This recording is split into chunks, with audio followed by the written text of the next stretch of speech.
What's up, guys? This is Carlos Lyons. I am the host of the Veggie Life Live Chat, and I am back with my guy, Jeffrey Boadi from London, England. Today's conversation, we're going to talk a little bit about wellness during the holidays. And Jeffrey, if you don't mind, before we get into that topic, I want you to kind of reintroduce yourself to our viewing audience and let them know about your platform and what you got going on.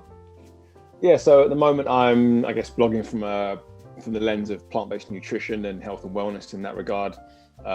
So always creating recipes, always kind of wanting to give people that information, because I had my own journey starting in August 2017, where I watched a documentary about veganism, and it completely shifted my perspective on food and all those types of things. So it's just been a really strong journey in terms of really optimizing my health and focusing solely on whole plant-based foods. And now using my platform to kind of just bring that to light for everyone. If people want to make some healthier recipes, they can. If people want to get a bit of understanding about how to maybe move towards a more plant-based diet or a 100% plant-based diet. So yeah, that's kind of just what I'm doing at the moment, and really pushing that information out there to help people, go down the same journey that I went in terms of optimizing their health.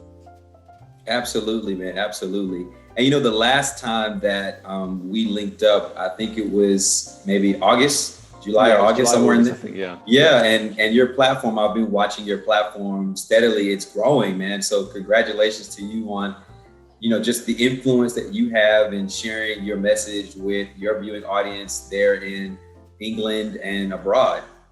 What's interesting is actually, first always, thank you for the nice words. And I'm just very grateful that people are kind of joining the community and really, seeing the virtues of eating a plant-based diet. It's not so much about me, it's more about encouraging and empowering other people to then go on and empower others. And what's quite interesting is actually occasionally I look at the analytics of, where people are based. The vast majority of the community is actually in the United States, which is quite interesting. So hey, that's how we linked up, man. That's how it happened. Exactly. So much love to you guys across the pond. Yeah. And, I love the fact that we're able to do this.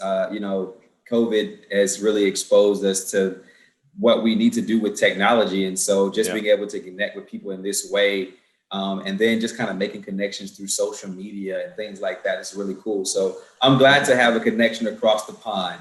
Yeah, definitely. Likewise, for sure. Yeah. All right. So let's get into this conversation. So again, the name of the topic for today is wellness during the holidays. And for some people, they may be wondering what exactly that means. So Jeffrey, if you wouldn't mind, just kind of articulate for us what you think that means for you and how you want to go about talking about wellness. I think if we think about wellness during the holidays, I think one of the key words that I would associate with it is mindfulness. And, we know it's a time for, especially from a food perspective, obviously in the United States, you've got Thanksgiving and you've got Christmas. We've just got Christmas. But around that time, I feel people want to enjoy their food, and they should definitely be able to do that. But I also think from a wellness standpoint, it's also very good to be mindful of, what you're eating, how you're eating, and how much you're eating, and knowing that, you don't need to punish yourself if you were to have some wine or something else that you may not have usually. But it's just about being mindful and always making sure that you can get back on track really, really quickly. So yeah, from a food standpoint, I think it's definitely good to be mindful. And that will kind of help you prepare, in terms of whether you're being hosted or you're hosting other people at your house or whatever, that what food you're putting into your body, you're thinking about, and you're being mindful of them, just so that you can make the right choices, or as many of the right choices as you can. Absolutely, man. I love the fact that you use the word mindfulness, because in my work as a psychotherapist, that's something that I'm always emphasizing to my clients about mindfulness practices. And one of the areas of mindfulness that I think of when I think of therapy is definitely in the area of meditation. But the fact that we're talking about with our eating, that's a really huge piece. A lot of times we have these hectic schedules and we're on the go and we're just kind of eating whatever. And we're not mindful of the choices that we're making when we actually pick the food that we're going to eat. We're also not mindful, and I'm guilty of this, of not slowing down when we eat, because I've always been more of a inhale my food. Just Exactly. So just being mindful, I think that's a really good approach to thinking about wellness during the holidays. Definitely. And in fact, I think for a person that's trying to be whole foods, plant focused, whether they're vegetarian or vegan or what have you, I think that during the holidays, it's like the ultimate test of how mindful you really can be, right? Yeah, Because a lot of the traditions during the holidays emphasize a lot of the stuff that we're trying to get away from in our yeah. normal day-to-day, recipes and diets that we're doing. Exactly. And you've hit the nail on the head there. It's definitely about that mindfulness and just being aware of at this time, as you said, particularly if you're someone who's maybe just recently going plant-based or is kind of dipping their toe in, you get around to this time of the year and it can be quite difficult. And yes, it's just about being aware of that. And you touched on something there, which is really interesting in terms of, your work as a psychotherapist and meditation and those kind of practices. Are there any other kind of practices that you focus on for your patients to ensure that they can kind of maintain or enhance their sense of wellness throughout the holidays? Yeah, I would say journaling is one thing that I like to emphasize for all of Okay. my clients. So writing things down, having goals, goal setting, and preparedness, Yeah, during this time, especially if we're talking about mental wellness as well as physical wellness. It's exactly. Yeah. easy to slack off at the end of the year and, Yeah. 100%. go several weeks without trying to put in the work of like trying to get some hydration and exercise and maybe a little bit of sunlight, all of those things. I totally recommend that folks get out of the house and get to moving their body during this time of year as well. Yeah. Just because of the change of seasons, it can really have an effect on people's mood. Although some people, they love the shorter days and the longer nights and the cold temperatures. I'm not actually a fan. No, exactly. It's unless I think, we'll come into something else in terms of seasonal affective disorder. I think that's something that's really quite interesting. And, it's particularly in London where we don't get much sun anyway. So we have the majority of our sun probably from about June until around September. And then it kind of just starts to get dark and the days get shorter. And, I know we spoke very, very briefly about seasonal affective disorder. Like, what does that look like? I guess in terms of the symptoms and how you help your patients, if you come across any that do have it, kind of get through that. Yeah, so seasonal affective disorder is pretty much like its name. It's definitely seasonal. So folks that normally throughout the year, they're in good spirits, their mood is pretty stable, but during, the winter months, especially, or when there's shorter days, like in places like Alaska here in North America, they're shorter days and these really, really long nights. Seasonal affective disorder can set in, and it basically has all the common symptoms of depression. So you may have a lack of energy, you may have low mood, you may have an uninterest, or you may be uninterested in a lot of things that you're normally used to doing or accustomed to doing. And you actually may sleep more during this time. And a lot of people that deal with it also may have deficiencies. So certain vitamins like vitamin D, which is humongous to everybody's health. And, Exactly. vitamin D, I've been hearing a lot more about vitamin D now with COVID-19, that people that are, I guess, vitamin D deficient, which pretty much probably half the world. Probably even more. I'll say even more because it's widespread. Very widespread. And I've just heard that, those that are deficient with vitamin D are a little more susceptible to the virus of coronavirus. So I just think with seasonal affective disorder, you will really need to follow a lot of the same things that you would do as far as guidelines with dealing with depression, classical depression. But I would say the vitamin D piece and sunlight and getting moving, all those things I would emphasize for someone during the holidays. Yeah, got it. And I think, these are things I think that are always important to do, I guess, any time of the year. But I guess, they kind of get zoomed in on when, going through these, specific seasons where those kind of disorders can set in. And I can completely see why, because like the sun just lifts everyone's mood. And I think it's probably related to the vitamin D synthesization when you're actually in the sun, which we don't get much of that in the UK and in so many other areas in Europe. So I can see why people's moods would drop, but that's where, as you said, it's so important to double down on the things that can continue to, help us and optimize our health in so many different ways and give ourselves a chance to fight it off or to kind of avoid it at all. Yeah, absolutely. And I was going to make mention with the whole, vitamin D thing, that supplementation is one key way to get that in your system. I know here in the United States where I live in the South. So Texas normally in the summertime, I mean, year round, it's a pretty ideal climate to me. Yeah. Some people say in the summer it gets quite hot, but our days are really, really long as far as like sunlight in the summer months. And so the change in weather and then shorter days is just kind of an adjustment for me because I'm just used to the Texas sun, like being out pretty much like at least almost 12 hours, if not more. But yeah, it's a pretty sunny climate. And I would say that when I went in for a physical, maybe in 2017, I was told that I was vitamin D deficient and some other things. Really? And I began taking what they prescribed for me, but I also just found a plant-based vitamin D supplement that I take every day. It has vitamin D in it. It also has B12 and omega-3. I think I saw that on your Instagram story. It's the veg nutrition one, right? Veg nutrition. So shout out to Nimai Delgado, I think is his name. Yeah, he has a really good brand. And when I went back at the beginning of this year, after like a year of being vegan, and I have been taking this for like over a year now, I didn't have any vitamin D deficiency or anything like that. So I think it's working. Definitely, yeah. Listen, it's so important. I think vitamin D is the key, and I'm sure we'll touch on some of the other supplements, but it's so important, and particularly for Black people as well, because we don't absorb as much of the UVB rays from the sun as a Caucasian person would. So Caucasian person is out in the sun for 10 to 15 minutes. We may have to go an hour and more, so just to get the same amount of production of vitamin D3. Another important one as well is K2 to go alongside of that, I think. And I think we may look to, hope, I'd imagine we'd see it soon in some of the plant-based multivitamins, because what K2 does is it helps to actually get calcium into the bones. So it really helps it synthesizes very, very nicely with vitamin D3. So yeah, that's definitely something to look out for as well. Yeah. I was going to ask you, how can we incorporate more whole foods or plant-focused meals into our holiday meal selection in our gatherings, our family gatherings this month and through into the new year?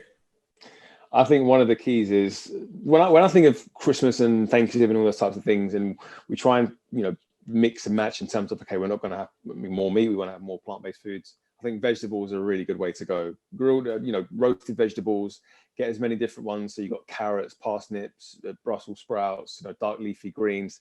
Just get as many of those as you can and really kind of almost have those as the star of your plate. And also, I guess if you're going to certain gatherings, if you're going to friends or family or anything like that, just maybe tell them that you've got, if you want to bring some food, and just show them some of the recipes and encourage them to try things.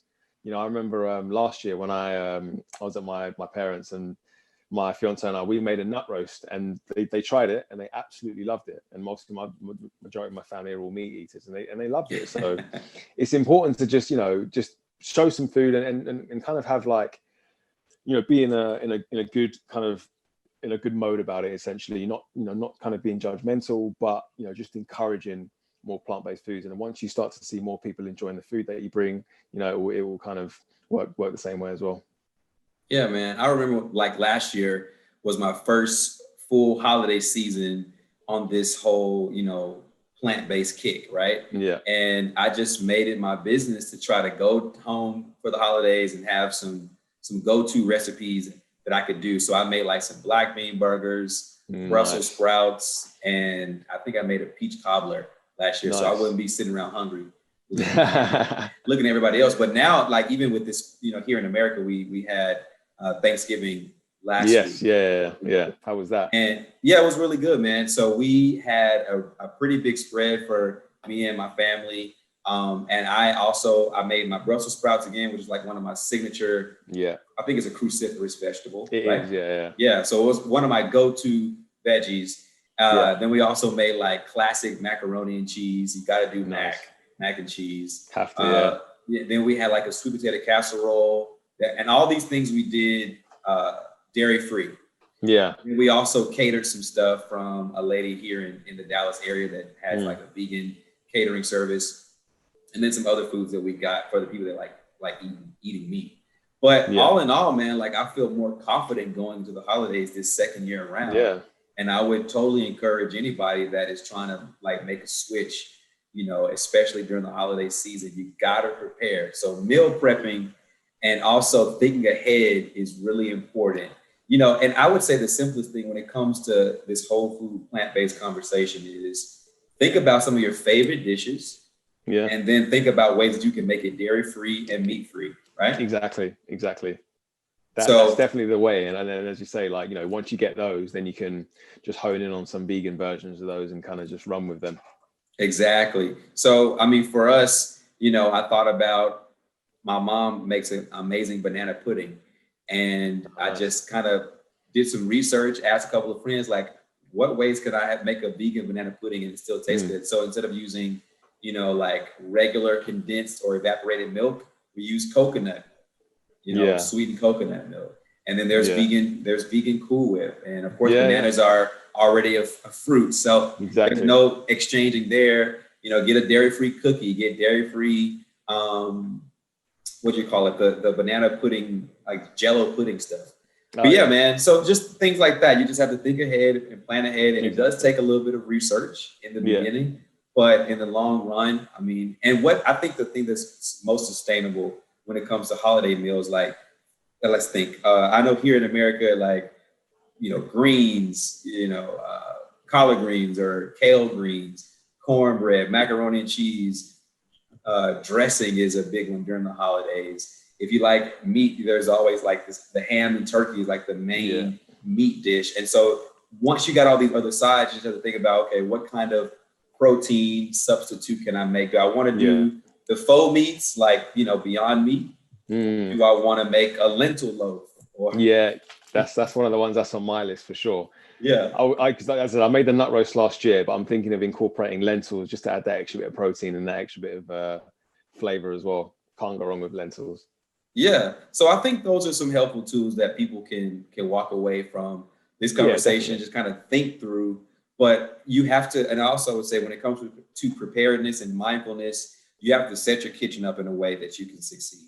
Of course, right? exactly. So you're going to get all the essential herbs and spices, you know, for flavor. Exactly. And I think especially in the holiday period, setting yourself up to succeed is absolutely key. Make sure you've got the right things there, making sure you've done your research and looked at certain recipes. So much inspiration now on social media or on the internet where you can just pick up recipes for free. And really just kind of incorporate them. And as I said, encourage family and friends that, you know, let them know that you're going to make something a little bit different for them to try. And look, we all love food, and there's no harm in trying. And once people try certain foods that they've not tried before, you know, more often than not, they fall in love with them. So it's definitely a good way to bring people together as well.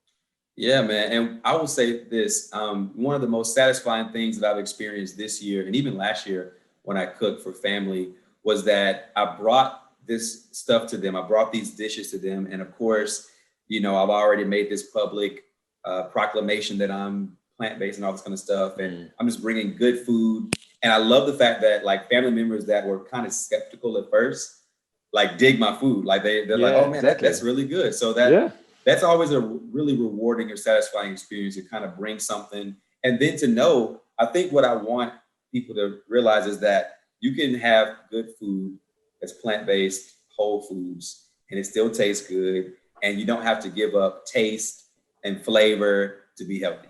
Exactly. You've said it in a nutshell there. And I think, as you say, there's the perception that certain plant-based foods are bland, particularly around the holiday period, you know, and I don't blame, you know, we all thought that at one point, you know, it's just the continuation of those habits that just need to be kind of altered in a way to, you know, change the perception. And as you say, once people taste your food, it's game over. They love it.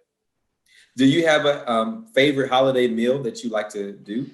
Or holiday meals? I mean, as I said, roasted veg, and I think that's one that you touched on. Some Brussels sprouts with some balsamic glaze or something like that. Amazing. That's always a staple. Like roasted parsnips, carrots, those kind of things. As I said, we did the nut roast last year. We're probably going to do that again this year, maybe with a few other things. Add some lentils in there, as I said. We've got a whole heap of other recipes as well that we're going to look into. Some like stuffing balls, mushroom Wellington, all these types of things. So yeah, got loads of different things that we're going to try and optimize. So yeah, I'm sure you'll be seeing a few pictures flying around on social media. Mushroom Wellington. Okay. Yeah. You know, and what's crazy is I just got into mushrooms like maybe a month ago. Like really getting into mushrooms. Like yesterday I made some mushroom chicken nuggets. Oh wow. And then on Thanksgiving, we had like some smothered chicken, but it was made out of oyster mushrooms, and it was amazing. Yeah, I've seen a lot of people in the States using oyster mushrooms as as like a meat replacement. I haven't actually tried them, which is crazy. I've tried all the other mushrooms, but I haven't tried oyster mushrooms yet. So here, I don't know if you guys, y'all don't have pot pies over there, do you? No. Well, we have KFC. Okay, yeah. Yeah. Yeah, so Popeyes had the fried chicken sandwich, I think that came out in 2019, and everybody was going crazy about this sandwich. Yeah. And I remember when some vegan chefs here in the Dallas area kind of revised that kind of same sandwich, but made it vegan style out of oyster mushrooms, and they killed it. It was amazing. So like now I'm a fan of mushrooms. It took me a while, but I love the added flavor and the kind of the texture. At first was kind of, I had to get used to it, but now I love it. It's good. Yeah, no, it's good. It's very good. Can't go wrong with them. All right. So I want to ask you one more thing. What are some essential vitamins and minerals that you feel like we should emphasize during the winter months to boost our immunity to like the flu or the cold or even the coronavirus? Yeah. I mean, it's a great question. I think as you touched on before, one of the things that we need to definitely have into our routine is vitamin D. Like it is so important. We're dealing with a hormone that, you know, controls over 3,000 genes in the human body. It has such a profound impact on the immune system. And we know that immunity is key going into these colder months. So vitamin D3 is a key one. Zinc as well is one that I take year round, but particularly in the winter months, it's very good to get that as well. It has very good antiviral properties. Elderberry is another interesting one as well. Elderberry's got similar antiviral properties, so can definitely help to combat the flu and you know other kind of respiratory illnesses like that. And as you say, just touching on there with this current virus that's going around right now, we've seen I think it's 85% or more of people who have had this virus have been vitamin D deficient. So we know that's key. So it really is important because I think, you know, once we lose that sun in the winter period, especially in Europe, you know, we really need to get it from somewhere else that you know, the vitamin D that does come with that. And just eating really nutrient dense foods as well, just making sure you're getting in your iron, your dark leafy greens, just making sure you're getting in, you know, enough protein, foods like quinoa, lentils, you know, tofu, tempeh, all these really nutrient dense foods, get a lot of fiber in there to make sure that, you know, we can optimize the gut bacteria, which will impact our immune system as well. So yeah, it's just about being really mindful of those things and, you know, just kind of doubling down on the supplement stack and making sure that those nutrient dense foods are going in to make sure that we can be as well as possible. And again, it's not going to be a magic bullet. It's not going to make sure that we're bulletproof, but, you know, we give ourselves a great chance of maintaining wellness throughout the winter period. Absolutely, man. And, you know, I was thinking as well, during any season of the year, you should eat seasonal foods. Definitely. And the same goes for the holidays. So in December, I found a list of veggies and I believe a few vegetables and fruits that I think would be important to emphasize during December. And I don't know if the crops are very similar in the UK or not, but here in the States, I'll just say like pomegranate. This is in season here. Celery, chard, of course, nuts. Brussels sprouts are in season right now. Blackberries. What's another popular? Pears. I love pears. Broccoli is in season. You mentioned parsnips, which I've never had those before. You've never had them? Oh, they're so good. You got to roast them with carrots. Maybe get a little bit of olive oil, some balsamic glaze. Add them to your Brussels sprouts. It'll be amazing. Okay. And of course, you got eggplant, mushrooms, spinach, apples, carrots. They're all pretty much seasonal right now during December. So if for anything else that you can't do, try to just start buying fresh produce that's in season right now. It's better for you. And I think intuitively, nature has a way of saying, okay, well, these things are in season now, which means these are probably things you need in your body during this time of year. Exactly. Really focusing on them. I think that, you know, if you do that, kind of go with the season, go with the foods that are in season at that time, then it's going to probably provide you with what your body needs, even if you don't know all the fancy scientific terms. You know? Yeah, exactly. It's so important, as you say, like eating along with the season. You know, we're going to give our body the fuel that it generally wants and to help support its circadian rhythm, immunity, and all these types of things. So, as you say, just keep it as simple as possible. You may not necessarily need to go and do a deep dive into the nutritional value of all of these foods that are in season, but you just know that you're eating directly in relation to the current period of the year that you're in. Yeah. Is there anything, Jeffrey, that you want to leave the audience with before we sign off for today? I think as going back to the start of our conversation, I think mindfulness is the key, and really kind of diving in and kind of zooming in on that as a practice to incorporate and to encourage the holiday period. And mindfulness when in terms of eating, and if there's certain situations where you may not be feeling your best, whether it's go for a walk, do some movement, do some journaling, just be aware of all of the different modalities that we potentially can use to optimize our wellness in so many different areas at this time. And as I said, when it comes to food as well, just being mindful, there's nothing wrong with enjoying over the holiday period, but just being mindful to not overeat or to not punish yourself for not eating a certain thing. Just enjoy it, be mindful, and I'm sure it will all go swimmingly. All right, man. Well, listen, it has been a pleasure speaking with you again. And I hope that everyone that's tuned in today really got something out of it. If you would like more information about Jeffrey, you can follow him at Jeffrey Boadi, which is Jaffrey Boadi. J-E, what did I say? Yeah, he's a J. So yeah, first name, second name on Instagram, on Twitter, first name, second name _ and my blog is www.thewealthofhealth.co.uk. So yeah, okay, find me over there. Spell your last name again. Boadi. All right, guys. Well, thank you for your time, Jeffrey. Appreciate it, man. Good to all right again.